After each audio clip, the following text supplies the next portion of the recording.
My dear future doctors, तो एक बार फिर से आप लोग का बहुत बहुत स्वागत है। तो आप लोग को एक बहुत इंपॉर्टेंट इन्फॉर्मेशन देने के लिए आया हूं, क्योंकि आपको भी पता है कि अभी जो है वो सेकंड फेज का रजिस्ट्रेशन होना है। अब सेकंड फेज के रजिस्ट्रेशन के लिए सबसे बड़ा पंगा चल रहा है कि एक तो इसका फॉर्म कब आएगा, क्या एनटीए की तरफ से कोई नोटिस जारी होगा।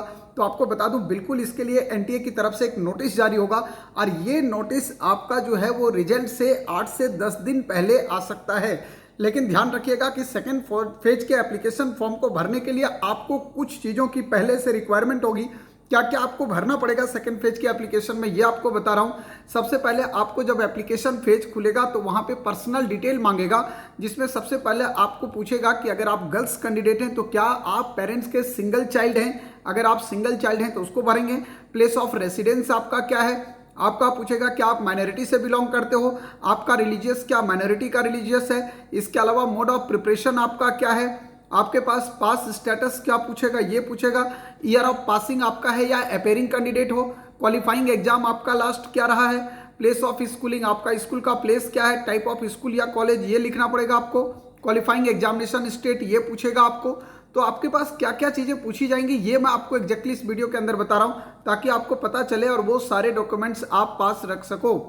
इसके अलावा आपके पास जो है वो मैक्सिमम ग्रेड पॉइंट आपका क्या है ये पूछेगा। स्कूल या बोर्ड का नेम पूछा जाएगा। सीजीपीए अगर आपका मिला है तो सीजीपीए कितना ऑब्टेन किए ये पूछा जाएगा। मार्क्स परसेंटेज आपके कितने हैं, टोटल मार्क्स कितने थे ये पूछा जाएगा आपसे। तो एजुकेशनल डिटेल इसके बाद मतलब आपको जो भरने को मिलेगा इसमें एजुकेशनल डिटेल में ये सारी चीज़ आएंगी। ईयर ऑफ पासिंग क्या होगा ये आएगा। इसके अलावा आपके पास डॉक्यूमेंट्स, और इसमें कोई वैसा डॉक्यूमेंट्स की रिक्वायरमेंट आपको नहीं बनेगी अगर आप देख रहे होंगे तो इसलिए जो जनरल लोग बोल रहे हैं, एक पास आपके स्कूल का पिन कोड भी पूछा जाएगा यहाँ पे। तो इसके अलावा आपके पास कोई वैसा डॉक्यूमेंट्स नहीं दिख रहा है। इसके अलावा जो आपके पास है वो रिजल्ट का मोड पूछेगा। मैक्सिमम ग्रेड पॉइंट क्या है ये आपको पूछा जाएगा। सीजीपीए कितना ऑब्टेन किए ये पूछा जाएगा। आपका रोल नंबर क्या था ये पूछा जाएगा। प्लेस ऑफ बर्थ क्या है, स्टेट क्या है, डिस्ट्रिक्ट क्या है, फादर का ऑक्यूपेशन क्या है, फादर की क्वालिफिकेशन क्या है। तो ये सारे डॉक्यूमेंट्स ही एजुकेशनल डिटेल आपको भरने को यहाँ पे मिलेंगे। मतलब एक बात आप समझ लीजिए कि इसमें आपके पास कोई नया सर्टिफिकेट लगाने की अभी कोई नीड नहीं दिख रही है। अब बाकी जैसे एनटीए आपको नोटिस जारी करती है, निश्चित तौर पे मैं बताऊंगा कि अगर किसी तरह से वहाँ कोई नई इन्फॉर्मेशन आती है कि सेकंड राउंड में आपके पास ये आपकी चीज़ें भरने को मिल सकती है।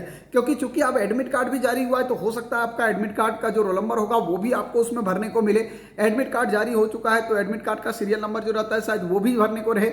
और दूसरी बात है एग्जामिनेशन, चूंकि सेंटर आपको अब मिल चुका था तो आपको ये भी पूछ सकता है कि एग्जामिनेशन सेंटर कहाँ था इसका, और एग्जामिनेशन का सेंटर कोड क्या था, डिस्ट्रिक्ट कौन से था, कौन से स्टेट में आपका एग्जामिनेशन सेंटर था। ये सारी इंफॉर्मेशन हो सकता है सेकेंड फेज में एनटीए आपको अलग से मांगेगी। अदरवाइज डॉक्यूमेंट्स आपको वही रिक्वायरमेंट होंगे जनरली जो आप फर्स्ट फेज में फिल किए थे, उसी का एक तरह से समझिए वेरिफिकेशन हो सकता है, और कोई नया चीजें आने की उम्मीद यहाँ पे नहीं लग रहा है। जो डॉक्यूमेंट्स आपके पास फर्स्ट फेज में थे, सिमिलर डॉक्यूमेंट्स आपको सेकेंड फेज में भी जरूरत पड़ेगी। तो आप लोग उसी डॉक्यूमेंट्स को तैयार रखिए और कोई नई चीजों की जरूरत नहीं पड़ेगी जहां तक मुझे लग रहा है। और एडमिट कार्ड जो इस बार जरूरत पड़ेगा, एडमिट कार्ड से रोल नंबर का जरूरत, और सेंटर का नाम, सेंटर का कोड, सेंटर का डिस्ट्रिक्ट, सेंटर का स्टेट, ये आपको पूछ सकता है। इससे ज्यादा मेरे को नहीं लगता कि एनटीए कुछ नया चीज पूछने जा रही है। तो आप लोग एकदम तैयार रहिए, और जिन बच्चों का स्कोर बहुत अच्छा हुआ है वो तैयारी कीजिए मेडिकल कॉलेज में जाने का, और जिनका स्कोर खराब हुआ है आपकी ज़िंदगी का आखिरी इम्तहान नहीं है, ये ज़िंदगी का एक पहला कड़ी है जहां से आपका लाइफ शुरू हो रहा है। कुछ बच्चों ने बोला कि सर मेरा ये 4th अटेम्प्ट है, 5th अटेम्प्ट है, अब मैं नहीं सह सकता हूं। बेटा ऐसा नहीं है। 10 बार हार के भी लोग जीतते हैं। मन आपको हारना ही नहीं। अगर आपने 4 अटेम्प्ट लिया है तो भाई अगर 6 महीने आपको लेना पड़ेगा तो ले लो, लेकिन एमबीबीएस करने का अगर ड्रीम है तो ड्रीम है, इसको पूरा करना है। कभी भी फ्रस्ट्रेशन नहीं होना है।